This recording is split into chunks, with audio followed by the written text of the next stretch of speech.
Another one of Matt Ishbia's brilliant ideas out here for the Suns and Mercury is to block local live streams of the games. You can only watch them. I can only watch them over rabbit ears, over the air telecast. And so I say all that to say, unfortunately, no breakdown of Valkyries Mercury.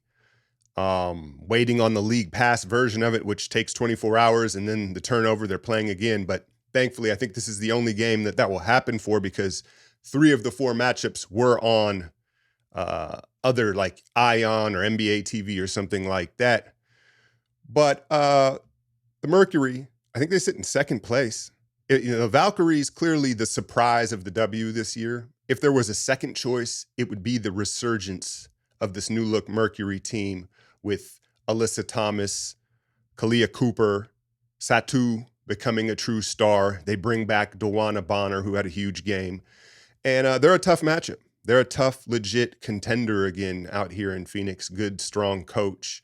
In this matchup, no Satu, no Cooper, but Alyssa Thomas was available. She hadn't played in, I think, the first 2. I don't think we have seen her. But from Golden State's side, Janelle Salon gets the start again. And I think it was really clear that she had been spoken to about her shot selection to start the game. It was like, hey, it's okay to get downhill. It's all right to make a pass, because she wasn't as aggressive as she typically is. And she made a couple extra passes and drove to the basket. And I was like, okay, cool. Clearly they are committed and invested in Salon long-term. And you get it, what she's done at such a young age in France. And you see Nakase drawing up plays for her out of stoppages, out of timeouts, to get her a clean look and keep her fed, and probably to encourage her to take better shots. Like, hey, we'll draw up good shots for you. You don't have to take bad ones. And, that's the thing with bad shot takers. Players at the pro level, you go to LA Fitness, this is a different story, but at the pro level, when you say, oh, I don't like their shot selection, what goes hand in hand with that is players that take bad shots make tough shots, right? It kind of goes hand in hand. It's like, that's why they take them, because they're capable of making bad shots. And you saw down the stretch, Salon, she hits the 3 coming off the handoff, and then the midi to keep hope alive against this Mercury team. And that's a value, like to be able to get off and make tough shots, but you have to know the time and score. There's a place and a time for it, but clearly she has that skill. But you know what? Who she kind of reminds me of? Julius Randle, where makes tough shots, right? And when it's going, it's tough. It's like, oof, like they look good, right? They look good, but you still ultimately feel kind of like iffy about it. Like, I don't know about these shots. Like, it doesn't feel sustainable, but when they're hot, and then defensively, right? Like there's that would be my comp right now for Salon, is Julius Randle. But she had a decent game, and I think I saw growth with her not being uber aggressive right away with the shot and making an extra pass here and there. And I'm curious to see their development with her, especially when you look at how loaded this front court is becoming. But ultimately, the Valkyries come up short in another tough loss. And you heard Nakase post-game pleading for consistency with the whistle. And I agree. I had a little take last week on some of the issues with the W, and the overall issue is that there have been so little eyes on the W. There's been a lot of people not doing their jobs properly. And now that the viewership is growing and there's more eyes on the W, the refereeing, it might be the worst. It might be the biggest issue.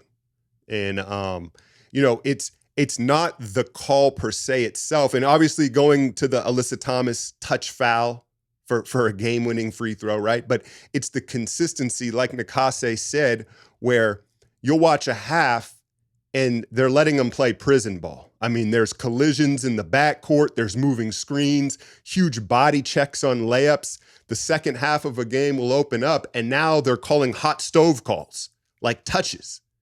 And it's funny because the women, you can tell they're used to it. They don't really crash out about it like you would expect, except for maybe like Skylar Diggins, who, wakes up every morning on the verge of a crash out. But it's bad, the consistency. What I would say is, if I wanted to be like specific, I think they allow too much physicality in the backcourt with backcourt pressure and ball handlers like 30 feet and out.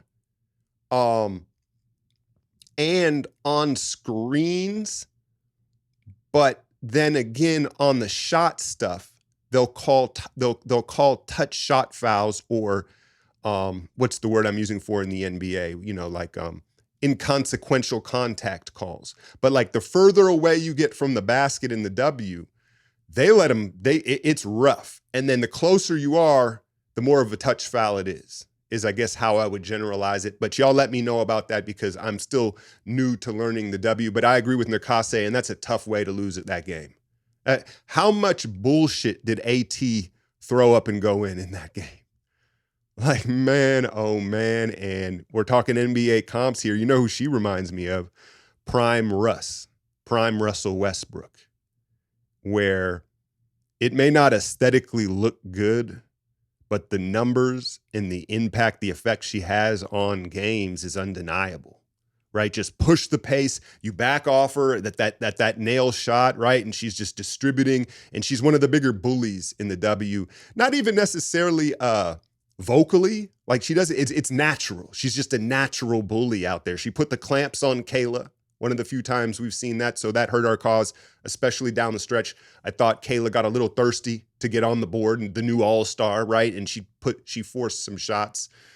But I think that, you know, I'll continue to point out the defensive mistakes here, because that's what this Valkyries team does, is they hang their hat on defense. As dominant as AT is, and some of those funky little push shots that went in, coming off the strong side corner to tag down on her, we got burnt for how many corner threes that way? I just didn't agree with it. I make her make those. She, you know, she doesn't want to shoot. She will if you saw her go to the line on that call, like she was nervous, right? And then to win it on a free throw that squirts over the top of the rim was crazy. Like that was, but yeah, I didn't like that we were coming off the strong side to tag down and build a wall on her. I thought that they were over aggressive defending her, and and also that's what she wants. She wants to crash the defense and kick it out. It's not like you're crashing down on someone who's a thirsty scorer, but I think that that's kind of been the MO so far for this Valkyries defense, is we're going to sell out on the star player and hope the others beat us. And, you know, DeWanna Bonner has a throwback game. You know, their 3-point shooters didn't even really hurt us like they could. Like Sammy and them, they weren't that hot. I'm trying to think of who else gave us buckets, man. It was another entertaining, good game. But yeah, those are my thoughts on the refereeing and the strategy on AT. Speaking of star players, Veronica Burton, like we're watching the leap right now, right? Would she hit another 3-4 threes? Again, the three ball is here to stay. And like I said, it's opening up everything else, not just for the whole offense, but for her offense. Now, when she catches it, they're biting on the pump fake. I've seen bigs now, the scouting report's already changed. They're respecting the three ball, and it's allowing her to get into the paint. She's finishing some tough physical and ones. I can't count how many times she hit the ground yesterday with she's tough as hell, man. The whole team's tough, but Veronica, you want to talk about durability with some of the hits that she takes out there. But yeah, I think it's really cool to watch her take the leap right now, like in real time. Tip Hayes, the mama of the team, is proving like she still can be a go-to A scorer, right? When the Mercury came out and blasted us at, what was it, like 13-2 to start the game, Tip wasn't having it. She wasn't having it, right? She's running into the crowd. She's pumping up the crowd, three ball, steal. And she's clearly like, she's really, I think, embracing the vet leader on this team. As being the vet leader on this team, I'm impressed with her.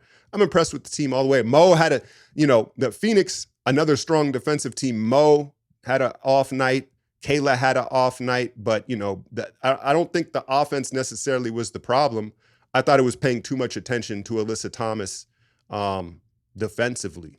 And, as fun as the game was, at this point in the season, there's no more moral victories, right? Like, we needed this one. We were 1-3 on the road trip. We come back.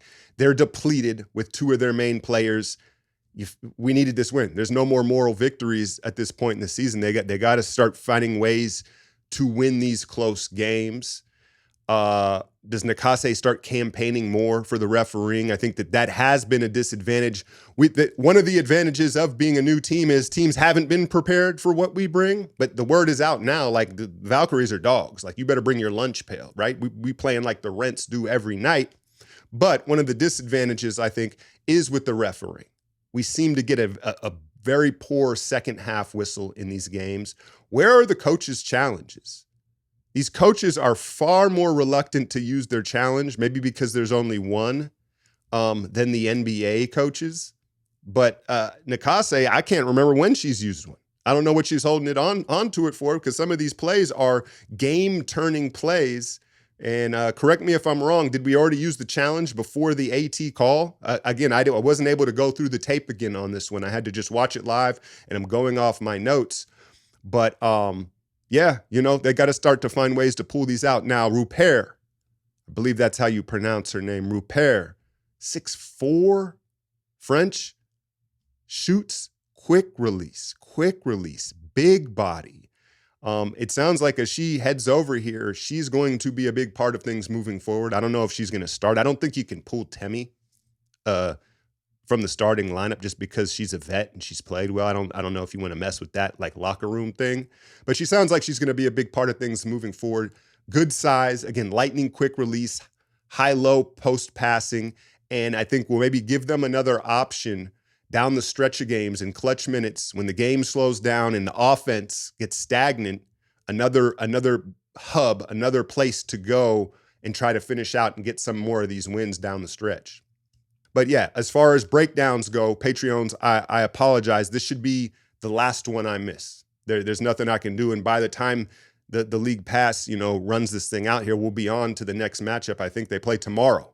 Is it Seattle? I don't know. It's a tough matchup every night for this Valkyries team. But as always, hit that like, share, and subscribe. I'm out, y'all.